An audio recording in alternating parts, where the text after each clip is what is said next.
Part 2. Murder, Madness, and Money. The True Horrors of H. Holmes. Previously in Episode 1, we explored the origins of one of America's most infamous killers. Born as Herman Webster Mudgett, he became the man the world would know as H. Holmes. A con artist, fraudster, most chillingly, a murderer. We trace his early life, his time in medical school where he first experimented with crime, and his arrival in Chicago, where he constructed his infamous murder castle. A seemingly ordinary hotel, it was in reality a death trap, complete with secret passages, soundproof rooms, gas chambers, and disposal mechanisms that would allow Holmes to carry out his gruesome crimes undetected. By the time the Chicago World's Fair began in 1893, Holmes's murder castle was fully operational. It lured unsuspecting victims, young women seeking work, travelers visiting the city, even people who simply trusted the charming doctor. But once they stepped inside, they entered a labyrinth from which they would never escape. A victim's last moments. A young woman stands in front of a finely polished oak door, her fingers hesitating on the brass handle. The man beside her, tall, well-dressed, with an inviting smile, assures her that her new job as a hotel secretary will provide both stability and adventure. She nods and steps inside, her excitement masking any lingering hesitation. The room is lovely. Ornate wallpaper, a large wooden desk, and a plush chair. Holmes gestures for her to take a seat before stepping back toward the door. The woman offers him a polite smile, but something shifts. His demeanor, so warm and inviting just moments ago, suddenly turns cold. Without warning, the door slams shut. The lock clicks into place. The young woman rushes towards it, but the handle won't budge. Her breathing quickens. From the walls, a slow hiss begins, gas seeping in. She screams for help, pounding on the heavy door, but the room is soundproof. No one will hear it. No one will save her. And H. Holmes knows it.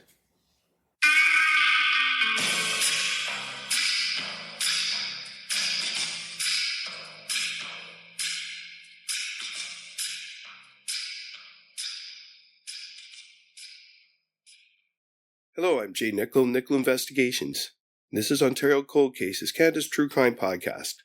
Ontario Cold Cases is a gripping true crime podcast that shines a light on unsolved murders, disappearances, and forgotten crimes from across the province and the world. With meticulous research, compelling storytelling, and a commitment to historical accuracy, we bring you the real stories of victims, investigators, and suspects, stories that demand to be heard. Each week, we take you deep into the world of true crime with a packed schedule of episodes. Tuesdays, historical true crime cases, exploring infamous and obscure crimes from history. Wednesdays, the Mick and Mac Mysteries, a thrilling fictional detective series set in 1950s Toronto. Thursdays, World Cold Case Thursday, investigating unsolved cases from around the globe. Sundays, Ontario Cold Cases, the latest episode uncovering an unsolved mystery from Ontario. From high-profile crimes that shock the nation to little-known cases waiting for justice, we uncover the truth, one case at a time.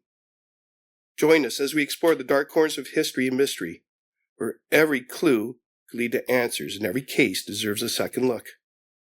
Subscribe now wherever you listen to your favorite podcasts and never miss an episode of Ontario Cold Cases, Canada's true crime podcast.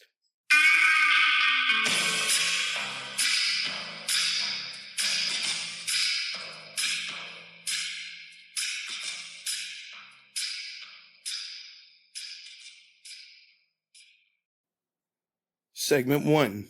How the Murder Castle Operated. By the time the World's Fair had begun, Holmes' Murder Castle was a fully functional machine of death. From the outside, it appeared to be a respectable hotel, catering to visitors from all over the country.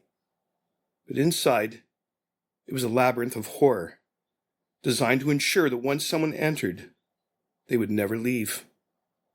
The mechanics of murder, Holmes's lethal designs. Every inch of the murder castle was built with a singular purpose: to trap, kill, and dispose of victims without leaving a trace. Holmes had meticulously planned every corridor, every room, and every hidden mechanism. Soundproof rooms.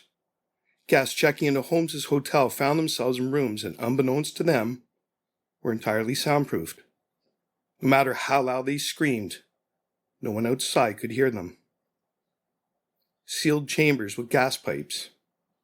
Some rooms were equipped with hidden gas pipes. Holmes could activate a switch from his office, slowly filling the room with lethal fumes. The victims would struggle, clawing at the doors, but the airtight seals ensured their deaths were inevitable.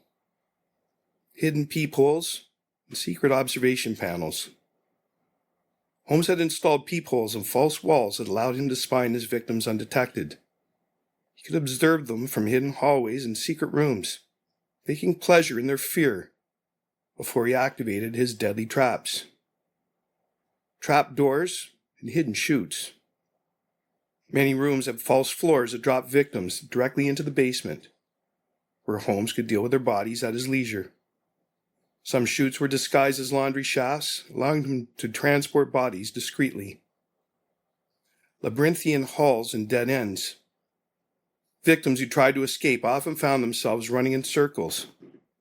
Holmes had intentionally built staircases that led nowhere, and doors that opened to solid brick walls, leaving victims utterly lost and vulnerable. The airtight vault. One of the most infamous features of the murder castle was a walk-in vault disguised as a safe. Holmes would lure victims inside under the pretense of showing them something valuable. Once the door shut, there was no way out. The airtight chamber would slowly deplete oxygen levels, suffocating the trapped victim as Holmes listened from the outside. How he disposed of the bodies. Holmes's ability to eliminate evidence was just as methodical as his means of killing. The basement of the murder castle was his private laboratory, where he disposed of corpses with brutal efficiency. The crematorium furnace. A massive kiln sat in the basement, its walls blackened with soot from burning remains. Holmes would cremate bodies until only bone fragments remained, which he then ground to dust. Acid vats and quicklime pits. Several areas of the basement, large vats of acid and quicklime allowed Holmes to dissolve bodies completely, leaving no trace behind. Dissection and organ harvesting. With his medical background, Holmes had the knowledge to expertly dissect bodies. He's believed to have stripped flesh from bones, preserving skeletons and possibly harvesting organs to sell on the black market or to medical schools. Selling skeletons to medical schools. Holmes, with his medical background, had connections to universities and anatomical research facilities. He often stripped the flesh from victims' bodies and sold their skeletons as medical specimens, turning murder into yet another source of profit. Buried remains. Some bodies were dismembered and buried beneath the foundation of the murder castle, hidden beneath layers of dirt and stone. The castle was more than just a building. It was a machine designed for deception, for cruelty, and for murder. And for months, the unsuspecting guests of Chicago's World's Fair unknowingly walked straight into its grasp. But who were the unfortunate souls who entered its doors and never came out? And just how many lives did Holmes claim before the law finally caught up with him? Up next, the victims.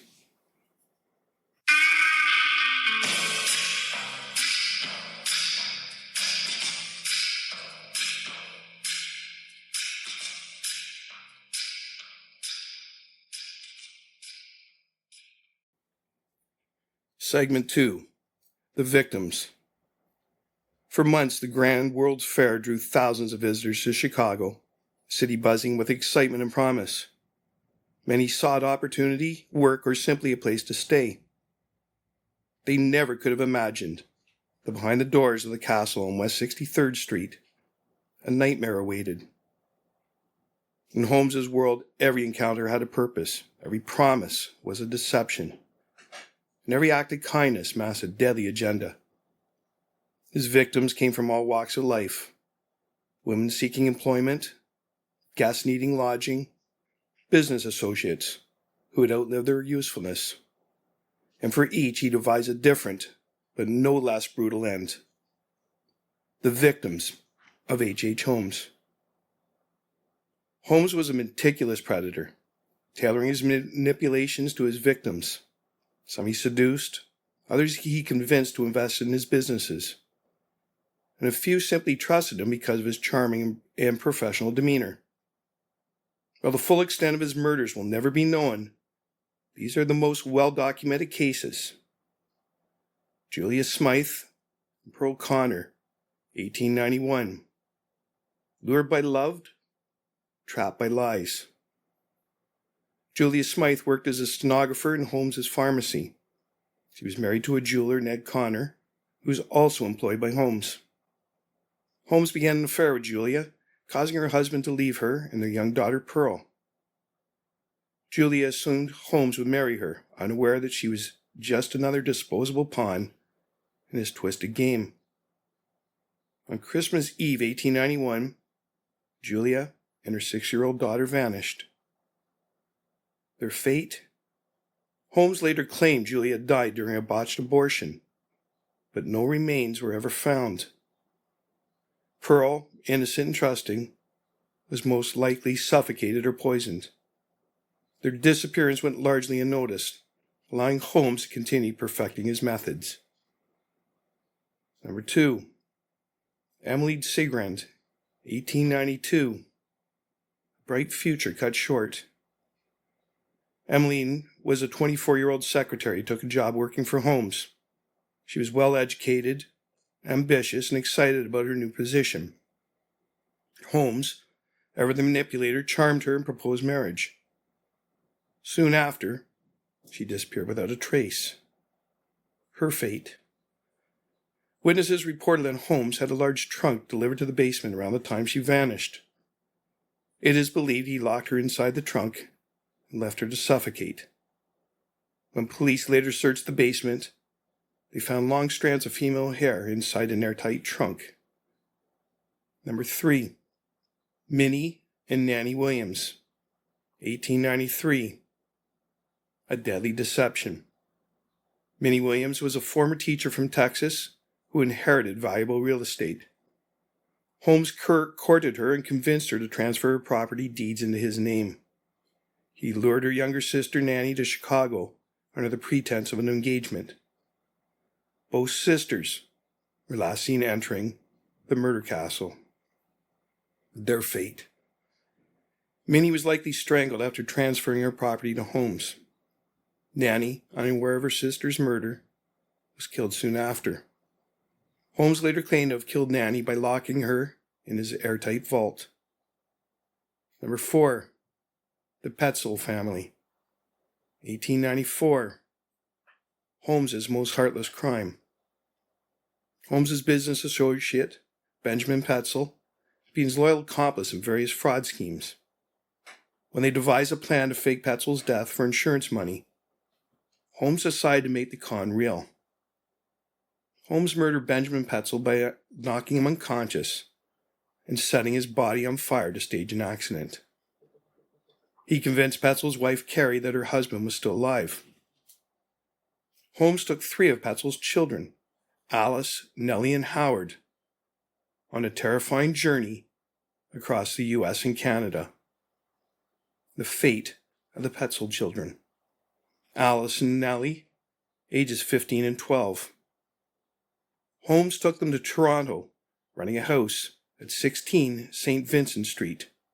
He locked them in a trunk, drilled a hole in the top, and pumped gas inside. Their bodies were found buried in the basement of the house, discovered by Pinkerton detectives.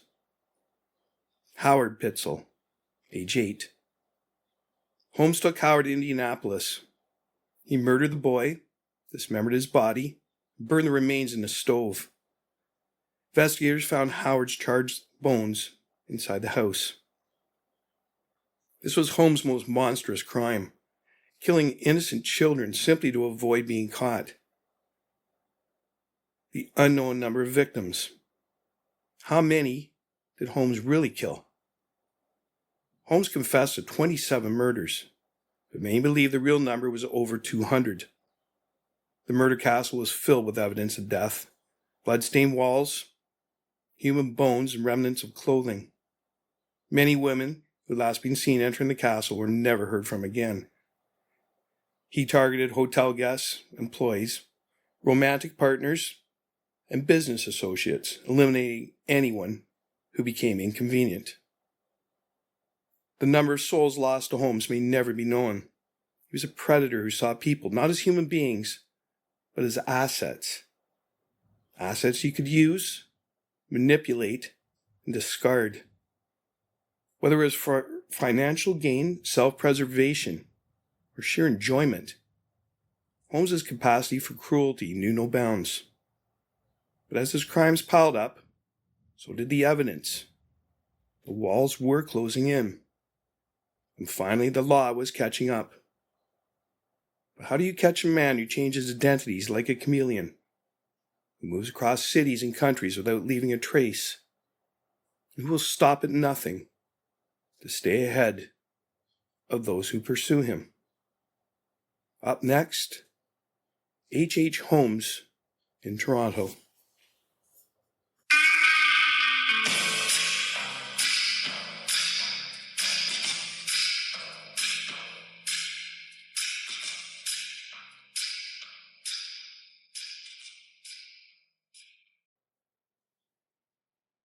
H. Holmes in Toronto. The killing of Alice and Nellie Petzl. By late 1894, the walls were closing in on H. Holmes. Authorities were starting to piece together his web of fraud and murder. He was no longer just a con man. He was a fugitive. On the run, Holmes drifted across the United States and Canada, always staying one step ahead of the law. And with him, he carried a terrible secret. 3 of Benjamin Petzl's children, Alice 15, Nellie 12, and Howard 8. Their father was already dead, murdered by Holmes in Philadelphia. But their mother, Carrie Petzl, had no idea. Holmes had carefully manipulated her, spinning an elaborate lie that Benjamin was alive and in hiding. As she desperately traveled in search of her husband, Holmes led her on a cruel, meaningless chase while keeping the children under his control. Toronto would become the site of one of Holmes' most sinister and heartbreaking crimes. The road to Toronto, a deadly trail. Holmes was a master of deception, but even he knew that remaining one place too long would get him caught. He kept moving, dragging the Petzl children across a maze of cities. Detroit, Cincinnati, Indianapolis, finally Toronto. The frequent relocations weren't just to evade capture, they were strategic. Holmes was keeping his victims confused, isolated, and dependent on him. Alice and Nellie Petzl had no way of knowing the truth. As far as they believed, they were just waiting to reunite with their father. They were scared, but hopeful. Hope, however, was the last thing Holmes wanted them to have. The House of Death, 16 St. Vincent Street. In October 1894, Holmes arrived in Toronto with Alice and Nellie, but he left young Howard behind in Indianapolis, where the boy would soon meet his own tragic fate. Holmes rented a house at 16 St. Vincent Street, a quiet neighborhood near what is now Bay Street, close to University Avenue and Dundas Street. He used the alias Alexander Bond, paying cash up front, no questions asked. The home was ordinary from the outside, but inside it became a prison for the 2 girls. Holmes ensured they never left the house. Perhaps he drugged them, perhaps he lulled them into a false sense of security. But as the days passed, it's likely the girls began to sense something was wrong. Alice and Nellie were bright. They knew their father was supposed to be waiting for them. So why did Holmes keep making excuses? Why did they feel so weak? Why was he suddenly acting so strangely quiet? The reality was terrifying. Their father was already dead. And soon, they would be too. The murder of Alice and Nellie Petzel. Holmes was not a man who killed in fits of rage. Murder to him was a matter of convenience. The girls had served their purpose. They were old enough to ask questions, to notice inconsistencies, to ruin his elaborate lies. He couldn't risk it. So, one cold Toronto night, Holmes killed them. The method of murder. Unlike the brutal strangulations he used on their father, Holmes employed a slow, silent death for Alice and Nellie. He lured them into a large wooden trunk under the pretense of a game or promise. As soon as they were inside, he slammed the lid shut and locked it. Then he drilled a small hole into the lid. Into that hole, he inserted a rubber hose connected to a gas line. Slowly, toxic fumes filled the trunk. The girls would have struggled, clawing at the inside, their muffled cries going unheard. The process was silent, efficient, and final. It was one of Holmes's coldest, most calculated murders. When the last breath of life left their bodies, he simply moved on to his next task, disposing of them.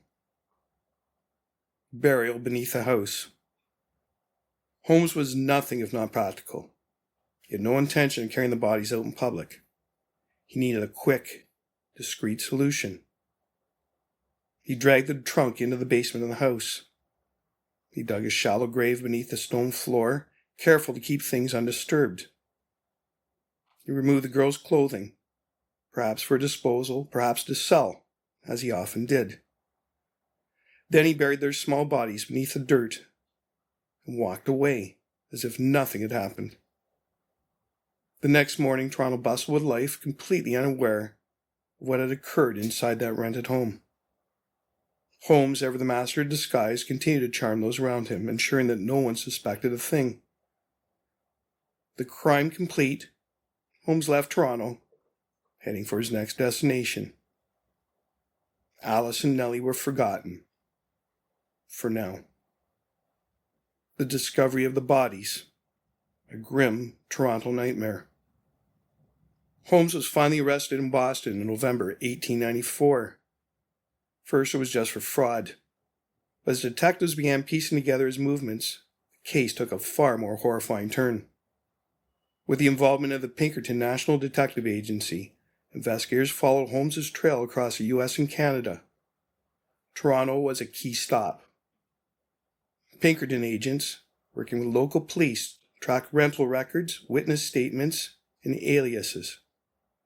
They identified 16 St. Vincent Street as a property Holmes had rented under Alexander bond. The police entered the dark, silent house.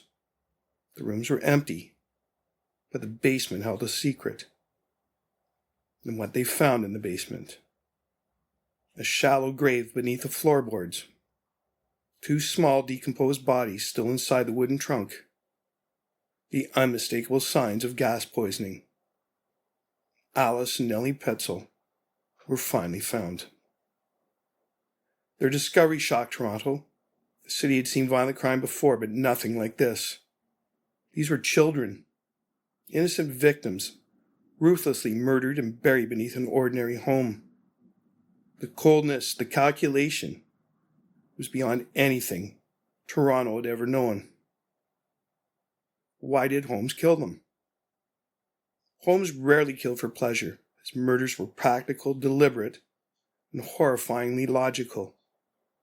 His decision to kill Alice and Nellie likely stemmed from 3 key factors.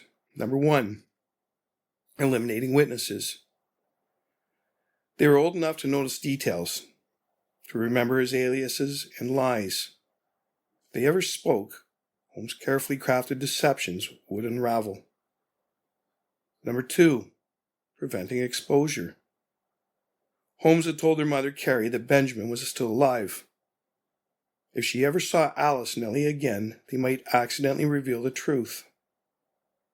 Number 3, they had no more use. Holmes had already stolen Benjamin Petzel's insurance money. The children were nothing but a liability. Holmes had spent years perfecting how to manipulate, control, and discard people when they were no longer useful.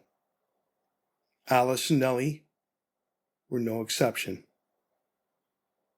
Toronto's reaction, the city in shock. The graphic details of how the girls were suffocated in a trunk filled newspaper headlines. Journalists and police were stunned at Holmes' cruelty and efficiency. Canadians followed the trial with horrified fascination.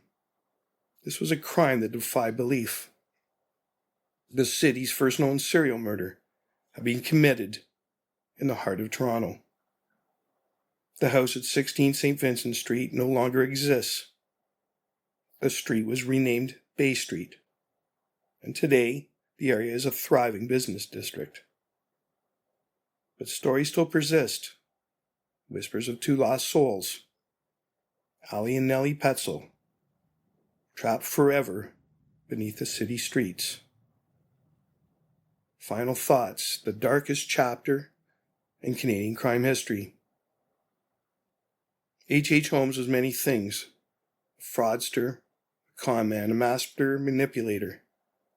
But in Toronto, he was something else: a murderer of children. Alice and Ellie Petzel were 2 of the countless victims Holmes discarded in his pursuit of wealth and power. Their deaths and the discovery of their bodies in Toronto helped seal his fate. Holmes wasn't just a conman anymore. He was a monster. And the world was finally beginning to see him for what he truly was. Up next, the hunt for H. Holmes, a cross-border manhunt like no other.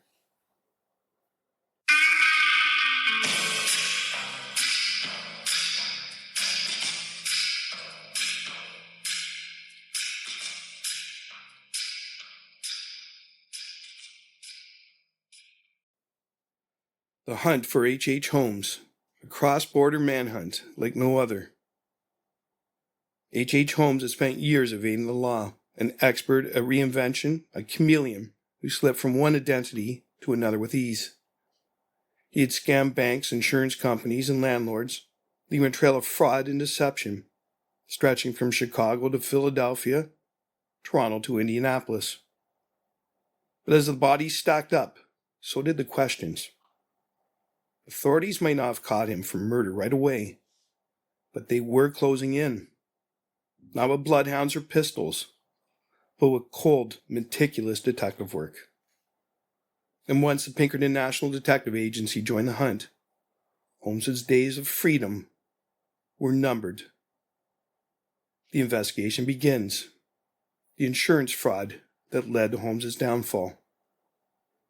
For all his cunning, Holmes wasn't caught because of murder, not at first.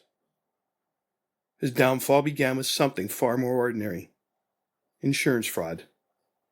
In September 1894, Holmes murdered Benjamin Petzel in Philadelphia to collect a $10,000 life insurance payout. It had been an easy con. Holmes was supposed to help Petzel fake his own death using a cadaver. Instead, Holmes chloroformed him and burned his body beyond recognition. The insurance company was supposed to pay out, and Holmes, ever the conman, would pocket the cash. But Fidelity Mutual Life Insurance Company smelled something rotten. What triggered suspicion? Number 1, a history of fraud. Holmes had scammed his way through half the country. The insurance company knew his name and didn't trust him. Number 2, the body didn't match. A coroner's examination of Petzel's corpse found traces of chloroform in his stomach, meaning he had been poisoned while still alive. It wasn't an accident. Number 3, where were the children? Petzel's wife, Carrie, had been told her husband was alive and in hiding, while Holmes took their children, Alice, Nellie, and Howard, under his care. When detectives learned the children had disappeared, they feared the worst. Number 4. Holmes was already running. As investigators dug into the case, Holmes kept moving from city to city, using false names, disguises, and quick getaways. He wasn't just a fraudster. He was acting like a man with something to hide. The chase across the U.S. and Canada, piecing together the puzzle. Holmes might have been a master manipulator, but even he couldn't escape the paper trail he left behind. Pinkerton detectives, some of the best in the business, began tracking Holmes across North America, using his financial transactions, rental agreements, and train schedules. Step 1. Following Holmes's financial trail. Even on the run, Holmes needed money. He paid hotel bills, wired telegrams, rented houses, and sent letters under various aliases. Investigators used banking records and receipts to chart his movements, city by city. Step 2. Tracking his route through train schedules. Holmes traveled almost exclusively by train, moving between cities at breakneck speed. Pinkerton agents interviewed station workers, train conductors, and ticket clerks, asking them if they had seen a well-dressed man traveling with young children. Railway tickets and witness statements confirmed his direction. Key locations and clues leading to his capture. Holmes moved like a ghost, always a step ahead. But with each stop, detectives closed in. Philadelphia, Pennsylvania. The Petzel murder, September 1894. Holmes killed Benjamin Petzel and staged the crime as an accident. Clue? The coroner's report proved chloroform had been administered, post-mortem, confirming murder. This was the first concrete evidence that Holmes was a killer. Cincinnati, Ohio, the disappearance of the Petzel children. Holmes convinced Carrie Petzel to travel separately from her children, promising they would reunite with their father. Clue. Hotel records showed Holmes checking in with different aliases, but never with all 3 children at once. Detroit, Michigan. More rentals, more lies. Holmes rented multiple properties, spinning new identities at each stop. Clue. The neighbors recalled seeing 2 young girls with him, but never a boy. Toronto, Ontario. The House of Horrors. October 1894. Holmes rented a house at 16 St. Vincent Street, using the alias Alexander Bond. Clue? Detectives traced rental records, and upon searching the basement, found the buried bodies of Alice and Nellie Petzel. London, Ontario. A stop to hide his tracks.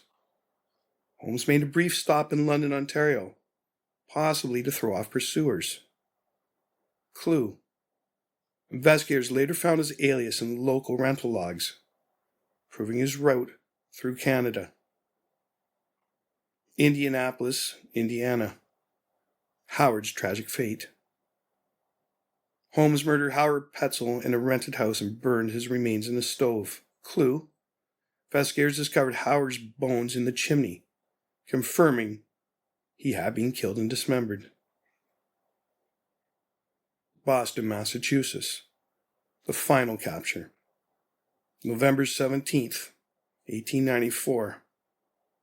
Holmes was finally located and arrested at a boarding house. He was using yet another alias, but the Pinkertons had him cornered. How the Pinkertons cracked the case. Holmes had spent years hiding behind false names, but the Pinkertons had something he couldn't outsmart. Relentless detective work. Method 1. Rental records and fake identities. Holmes used multiple names, but he still had to sign rental agreements.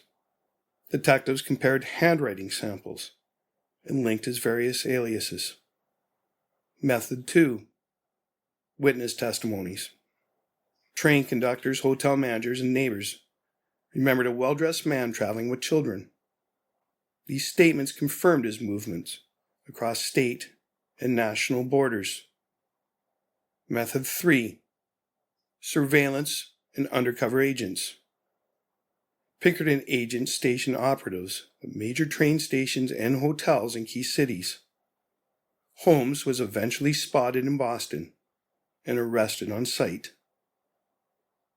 The capture of H. Holmes, November 17, 1894, Boston, Massachusetts. Holmes was found hiding under yet another fake name. He was calm, even smug, upon arrest. At first, the charges were insurance fraud, but soon, detectives realized they had something much, much bigger in their hands. This wasn't just a swindler. This was a serial killer. Final thoughts. How a 19th century manhunt made history. Holmes believed he was untouchable, that his charm, intelligence, and ability to lie would keep him free forever. But even the smartest criminals make mistakes. He left a paper trail. He couldn't resist using his aliases. He thought he could move too fast for anyone to catch him. But in the end, the law was faster.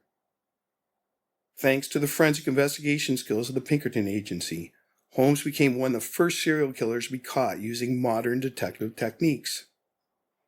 His capture was a landmark case.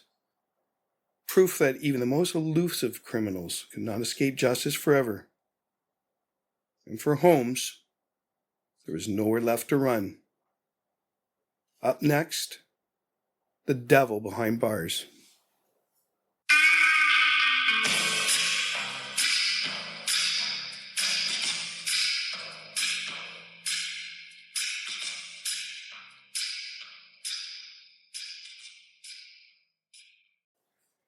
The devil behind bars. H. Holmes was finally behind bars. His days of slipping through the cracks, changing names, and reinventing himself were over. The Pinkertons had seen to that. Now locked away in Philadelphia's Moyamensing prison, the man once known as America's first serial killer awaited judgment. But Holmes was not afraid. Instead of breaking down, he smiled for the reporters. He told wild stories, shifting blame, denying everything, then suddenly confessing to things no one had ever even suspected. In letters and interviews, he spun a tangled web of truth and fiction, claiming he had killed 27 people. Or was it 100? No one knew how much was real and how much was another one of his elaborate lies. And with one of the most sensational trials in history looming, Holmes was ready to put on his greatest performance yet. Was he truly a cold-blooded mass murderer?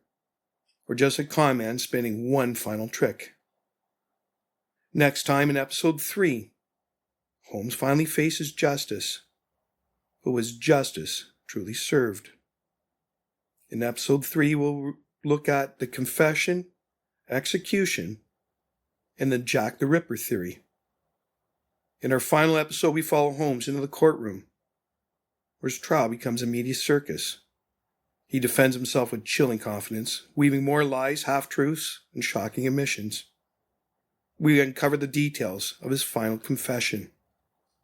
But can anything he says be trusted? We follow his last days leading to his execution in 1896. But some say the real Holmes may have escaped the noose. And finally, we unravel one of history's most chilling conspiracy theories. Was H. Holmes Jack the Ripper? Join us next time as we separate fact from fiction and the shocking conclusion to The Devil in the White City, the true crimes of H. Holmes. If you have enjoyed this episode of Ontario Cold Cases, Canada's True Crime Podcast, be sure to subscribe so you never miss a case. We're available wherever you get your podcasts, Spotify, Apple Podcasts, and more. And if you're fascinated by history's most cunning criminals, stay tuned for more deep dives into Canada's and the world's most chilling true crime cases. Have a case you want us to cover? Send us a message We're always looking for the next great mystery to unravel. Thanks for listening. And remember, the past is as never far away as it seems.